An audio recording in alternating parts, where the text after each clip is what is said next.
Judges at the International Criminal Court are still assessing whether there is enough evidence to try former Congolese General Bosco Ntaganda for war crimes and crimes against humanity. Defense lawyers have rejected the prosecution's allegations that the militia leader led a campaign of ethnically driven violence, saying that the conflict in Ituri did not have the ethnic character that prosecutors are claiming. But in the town of Goma, one of many places affected by the conflict, people want justice. He killed and raped many people. We want him to be punished just like others who commit such crimes. The message I would like to give to the so-called warlords is that you are not free. You are not assured of any freedom after committing serious crimes. It is a strong signal that they have pursued Bosco Ntaganda. There is no government willing to protect any war criminal. Well, wars in Congo have killed about 5 million people in the last 15 years, and many eastern areas are still afflicted by violence from a number of rebel groups, despite a decade-old United Nations peacekeeping mission. Now to West Africa. The ongoing attacks in Nigeria's north by Boko Haram is not only affecting the lives of ordinary citizens, but also the country's investment prospects. Africa 54's Ndimyake Mwakalyelye joins us now to tell us more. Ndimi? Well, thank you, Vincent. Yes, for many years now, the Islamist militant group Boko Haram has injected fear into the lives of innocent Nigerians because of their violent attacks. Remnants of Boko Haram's attacks serve as a daily reminder of the vicious nature of the group, which wants citizens to follow a strict version of Sharia law and desist from Western education.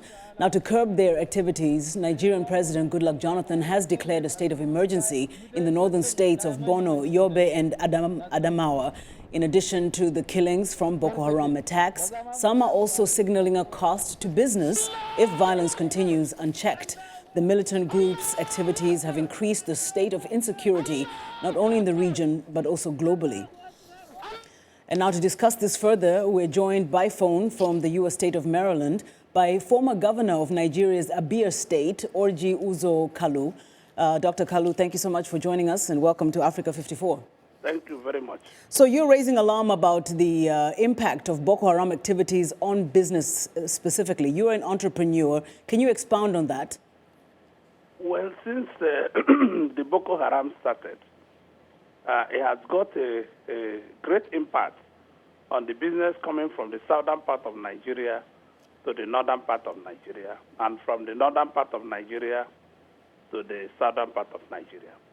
You can see some of the countries surrounding Borno states like Niger, Chad, and all the rest of them are using alternative ports now. Mm-hmm. The business they used to drive into Lagos, Port Harcourt, and all the rest of them, and our manufacturing capacity that our industries, like I manufacture goods in Nigeria, I have manufacturing capacity that we used to supply goods into Niger and Chad and etc.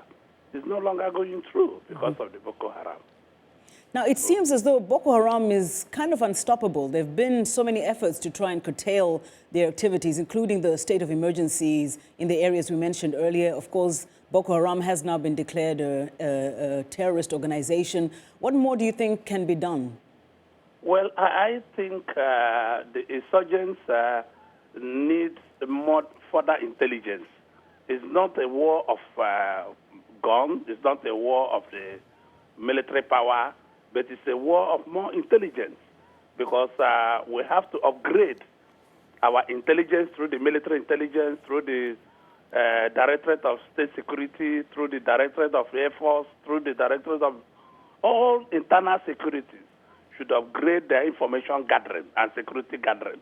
It's no longer war where you'll be able to carry. We have to infiltrate into these people and know who is causing this problem. This is going to be a superior intelligence gathering by everybody. No matter your status in Nigeria should be involved in this situation. Now, we know that the conflict, or at least the violence by Boko Haram, is mostly confined to the north. You were former governor of Abia State, which is in the southeastern part of the country. What was the impact of Boko Haram activities there? Well, there's no Boko Haram in the east, but what we have in the southern part of the state is people kidnapping people, which I'm sure the governments led by the military have been able to stop that considerably, because it's very close to the Niger Delta. We are part of the Niger Delta, and the militants there gets to a point where everybody have to. But we've been able to settle those parts. What is remaining is to further gather intelligence to be able to not make Boko Haram to exceed where it is now and totally eradicate it, actually. Thank you so much. Dr. Kalu, one very last question, very short, if you could keep your answer. You've decided you're not going to run for president this particular round or the upcoming elections, yet you did in 2007. Why? Well, the Ohanese chairman, Mr. Agari Iwe, came to me 6 months ago. That is, Ohanese is a cultural association of the Igbos. He spoke to me and asked me not to run. So I asked him to come after 6 months. And after 6 months, I quietly shaved.